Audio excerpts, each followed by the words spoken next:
Assalamualaikum warahmatullahi wabarakatuh. Pada video kali ini saya akan membahas tentang koneksi antar materi modul 2.3 yaitu coaching untuk supervisi akademik. Saya Erni Aida, STC MPD dari calon guru penggerak angkatan 7 SMP Negeri 2 Tuntang, Kabupaten Semarang. Yang pertama adalah kesimpulan dan refleksi, yaitu peran saya sebagai seorang coach di sekolah dan keterkaitannya dengan materi sebelumnya di paket modul 2, yaitu pembelajaran berdiferensiasi dan pembelajaran sosial dan emosional. Di materi sebelumnya kita mengenal tentang sistem AMOL, yaitu salah satunya adalah Tuturi Handayani, di mana keterkaitan dengan coaching adalah bahwa proses coaching adalah memberdayakan atau andayani atau handayani untuk semua kekuatan pada murid. Selanjutnya, pendekatan coaching juga memperhatikan semangat among atau menuntun. Dalam hal ini, kita telah mempelajari tentang pembelajaran berdiferensiasi, yaitu menyediakan layanan kepada murid untuk mendapat kesempatan dan pilihan mengakses apa yang kita ajarkan secara efektif sesuai kebutuhan mereka. Tugas guru melayani murid dengan berbagai keberagaman. Selain itu, kita juga telah belajar tentang pembelajaran sosial dan emosional, di mana dalam pembelajaran ini diupayakan untuk meningkatkan 5 KSE, yaitu kesadaran diri, manajemen diri, kesadaran sosial, keterampilan berelasi, dan pengambilan keputusan yang bertanggung jawab. Dalam PSE atau pembelajaran sosial dan emosional serta pembelajaran diferensiasi dikaitkan dengan coaching, yaitu bahwa yang pertama pada coaching ini seorang coach itu menjadi mitra belajar bagi murid atau coachee. Yang kedua, membuka ruang emansipatif untuk membantu murid menemukan kekuatan dan potensi dirinya. Yang ketiga, menciptakan suasana kasih dan persaudaraan dalam proses pembelajaran. Dan yang keempat adalah membangun ruang perjumpaan pribadi yang menumbuhkan rasa saling percaya. Kesimpulan dan refleksi yang berikutnya adalah keterkaitan keterampilan coaching dengan pengembangan kompetensi sebagai pemimpin pembelajaran. Keterampilan coaching pendidik yaitu untuk menuntun segala kekuatan kodrat atau potensi agar mencapai keselamatan dan kebahagiaan sebagai manusia maupun anggota masyarakat. Dan untuk pemimpin pembelajaran, kita melaksanakan berbagai kegiatan dimulai dari merencanakan, melaksanakan, merefleksi pembelajaran sesuai kebutuhan murid. Kemudian melaksanakan pembelajaran berdiferensiasi dan pembelajaran sosial dan emosional. Ketiga, berkolaborasi dengan teman sejawat serta melibatkan orang tua sebagai pendamping dan sumber belajar. Dan yang keempat, melakukan refleksi untuk perbaikan pembelajaran yang berpusat pada murid. Kesimpulan dan refleksi untuk selanjutnya kita akan membahas dalam 3 topik, yaitu yang pertama, topik A, ya, pemikiran reflektif terkait dengan pengalaman belajar, yang akan membahas mengenai pengalaman atau materi yang baru saja diperoleh. Yang kedua adalah emosi-emosi yang dirasakan terkait pengalaman belajar. Yang ketiga, hal-hal yang sudah baik terkait keterlibatan diri dalam proses belajar.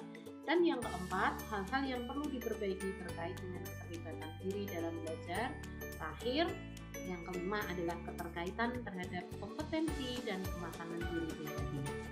Mari kita bahas satu persatu, yaitu tentang pengalaman atau materi yang baru saja dipelajari. Dalam modul 2.3 ini saya mempelajari tentang bagaimana memahami konsep coaching, yaitu komunikasi pembelajaran antara guru dan murid. Murid diberikan ruang kebebasan untuk menemukan kekuatan dirinya, dan peran pendidik adalah sebagai pamong dalam memberi tuntunan dan memberdayakan potensi yang ada agar murid tidak kehilangan arah dan menemukan kekuatan dirinya tanpa membahayakan dirinya. Materi kedua, saya memahami bagaimana paradigma berpikir coaching, yaitu yang pertama adalah fokus pada coaching atau rekan yang akan dikembangkan. Yang kedua, bersikap terbuka dan ingin tahu. Yang ketiga, memiliki kesadaran diri yang kuat.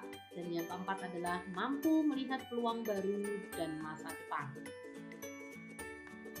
Materi 3 yang saya pahami adalah tentang prinsip coaching, yaitu kemitraan, proses kreatif, dan memaksimalkan potensi.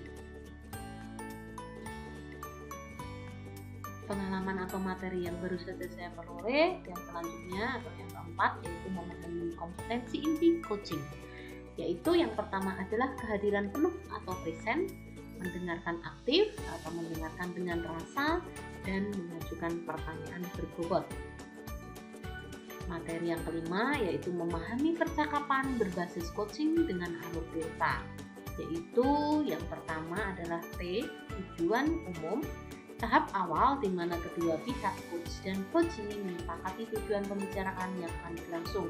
Idealnya tujuan ini berasal atau datang dari coachee.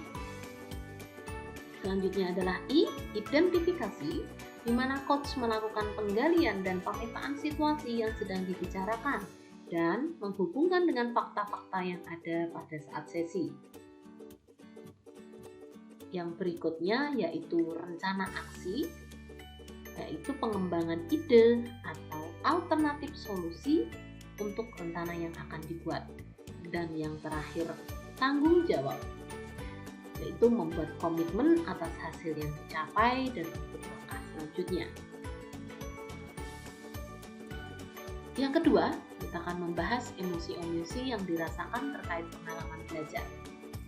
Saya merasa senang, puas, dan bahagia karena dapat belajar ilmu baru yaitu tentang bagaimana melaksanakan coaching.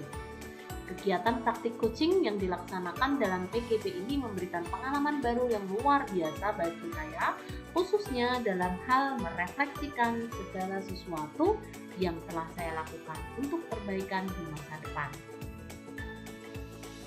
Hal-hal yang sudah baik terkait keterlibatan diri dalam proses belajar yaitu merencanakan pembelajaran berdiferensiasi serta melakukan pembelajaran sosial dan emosional di kelas. Sebelum mengenal dan belajar materi ini, saya tidak menerapkannya di kelas karena belum memahami bagaimana mengimplementasikannya.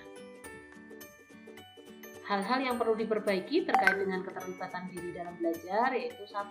Dalam melaksanakan pembelajaran berdiferensiasi dan PSE, perlu pembiasaan agar mengajar lebih natural. Yang kedua, praktik coaching belum dilaksanakan sepenuhnya di lapangan. Dalam pembelajaran kali ini masih sebatas latihan atau praktik bersama calon guru penggerak lainnya. Keterkaitan terhadap kompetensi dan kematangan diri pribadi, hasil pembelajaran yang sangat saya rasakan memberikan perubahan terhadap kompetensi dan kematangan diri pribadi adalah pada materi pembelajaran sosial dan emosional, terutama terkait tentang peningkatan kompetensi sosial dan emosional. Setelah mempelajari materi ini, saya akan lebih kuat dalam membentuk kematangan diri khususnya KSE saya, sehingga saya berharap dapat melaksanakan praktik coaching dengan alur tirta secara nyata dengan lebih baik. Karena secara kompetensi dan kematangan diri pribadi saya juga lebih baik dibandingkan sebelum saya belajar modul 2 ini. Bagian kedua yaitu analisis untuk implementasi dalam konteks CGP. Yang pertama yang akan kita bahas nanti adalah pertanyaan kritis yang berhubungan dengan konsep materi dan menggalinya lebih jauh. Kemudian keterkaitan materi yang dipelajari dengan pemikiran pribadi untuk menggali wawasan atau insight baru. Dan ketiga adalah analisis tantangan yang sesuai dengan konteks asal CGP atau tingkat sekolah maupun daerah. Dan yang keempat adalah alternatif solusi terhadap tantangan yang diidentifikasi. Kita bahas yang pertama, pertanyaan terkait pelaksanaan coaching untuk supervisi akademik adalah apa manfaat coaching bagi guru? Mari kita gali lebih lanjut untuk menjawab pertanyaan ini. Manfaat coaching bagi guru yang pertama adalah menggali potensi diri, di mana melalui coaching, guru atau coachee akan diarahkan untuk berpikir, untuk menggali potensinya dan mendapatkan solusi atas masalahnya sendiri. Yang kedua, membantu mengambil keputusan yang bertanggung jawab. Dalam proses coaching, coachee akan berpikir melalui beberapa perspektif dengan lebih terbuka terhadap situasi yang ada, menggali seluruh kekuatan, tantangan, hambatan, dan berbagai alternatif solusinya, sehingga pada akhirnya dapat menentukan suatu keputusan yang terbaik yang dapat dipertanggungjawabkan. Manfaat yang ketiga adalah mempersiapkan masa yang akan datang. Guru akan terbiasa menentukan aksi yang akan dilakukan dalam rangka mencapai tujuan, serta dapat memilih aksi nyata mana yang menjadi prioritas untuk perbaikan di masa mendatang. Dan keempat adalah perbaikan dan peningkatan performa, kinerja, dan produktivitas. Hal ini dilakukan dengan menentukan strategi dan schedule yang tepat, pihak-pihak yang terlibat, target yang akan dicapai, dan perencanaan lainnya yang dipersiapkan dengan matang. Dilaksanakan sesuai rencana tersebut, direfleksi untuk mendapatkan perbaikan jika ada yang kurang sesuai, sehingga secara tidak langsung meningkatkan performa, kinerja, maupun produktivitas. Rencana yang akan saya lakukan berkaitan dengan praktik coaching dengan Alur Tirta, yaitu terus belajar menerapkan praktik coaching jika ada teman sejawat yang memerlukan coaching. Membiasakan mendampingi teman sejawat yang bercerita tentang masalahnya yang dengan teknik Alur Tirta, sehingga mereka menyelesaikan masalahnya sendiri dan memaksimalkan potensinya. Analisis tantangan sesuai konteks di sekolah. Yang pertama adalah dari diri sendiri. Tantangan saya adalah kompetensi inti coaching masih perlu ditingkatkan, di mana kompetensi inti coaching itu adalah kehadiran penuh, pendengar aktif, dan mengajukan pertanyaan betul. Kemudian yang kedua adalah percaya diri yang belum maksimal dalam melakukan praktik coaching. Tantangan dari teman sejawat yaitu belum terbiasa berdiskusi dengan teknik coaching. Biasanya hanya ngobrol ringan tentang permasalahan masing-masing dan dipecahkan bersama. Untuk tingkat sekolah, di sini belum membudayanya praktik coaching di sekolah menjadi salah satu tantangan yang perlu dihadapi. Alternatif solusi masalah atau tantangan dari teman sejawat yang akan saya lakukan adalah ketika ada teman sejawat yang mengajak diskusi tentang permasalahannya, maka saya akan mempraktikkan coaching dengan baik dan konsentrasi. Harapannya saya sadar sedang melaksanakan coaching sehingga Alur Tirta dapat saya lewati, mulai dari tujuan, identifikasi, rencana aksi, dan tanggung jawab. Alternatif solusi masalah atau tantangan dari sekolah, saya akan mulai membudayakan pelaksanaan coaching di sekolah, kemudian mendiskusikan dengan kepala sekolah tentang coaching untuk supervisi akademik dengan Alur Tirta agar bisa menerapkan teknik coaching ini di setiap ada permasalahan guru. Harapannya setiap guru bisa menemukan penyelesaian dan potensi diri dapat meningkat. Bagian ketiga adalah keterhubungan atau koneksi pembelajaran. Yang akan kita bahas adalah koneksi pembelajaran dengan pengalaman masa lalu, kemudian koneksi pembelajaran dengan penerapan di masa mendatang, koneksi pembelajaran dengan konsep atau praktik baik yang dilakukan dari modul lain yang telah dipelajari, dan yang terakhir adalah koneksi pembelajaran dengan informasi yang didapat dari orang atau sumber lain di luar dari SMP. Ya, sebelum mengenal coaching, pada saat berdiskusi dengan teman tentang permasalahan mereka, biasanya saya akan melihat masalah itu melulu dari sudut pandang saya. Akhirnya, saya terbiasa memberikan solusi untuk mereka yang biasanya saya melihat dari masalah saya. Kemudian saya melihat pengalaman-pengalaman masa lalu saya, lalu merumuskan solusi untuk teman saya. Ketika banyak teman bermasalah, maka secara tidak langsung akan menjadi beban saya, bahkan sering saya ikut larut dan terlibat dalam masalah mereka. Berdasarkan pengalaman tersebut, saya akan mulai membiasakan diri dengan teknik coaching bagi teman sejawat sehingga mereka mampu menggali potensi masing-masing yang sesuai dengan penyelesaian masalah mereka sendiri. Dengan demikian, saya tidak perlu mencarikan solusi untuk masalah mereka, apalagi harus ikut campur dalam permasalahan mereka. Koneksi antar materi dari modul 1, di mana pada bagian 1.1 pembelajaran berpihak pada murid, di mana guru adalah pamong belajar, menuntun murid untuk mencapai kebahagiaan dan keselamatan.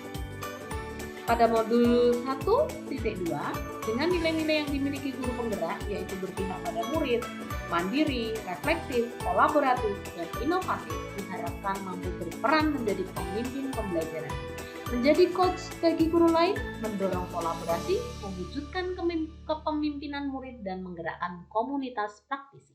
Di modul 1.2, calon guru penggerak membuat visi untuk mewujudkan profil pelajar Pancasila yang memerdekakan murid dalam belajar sesuai kebutuhan mereka.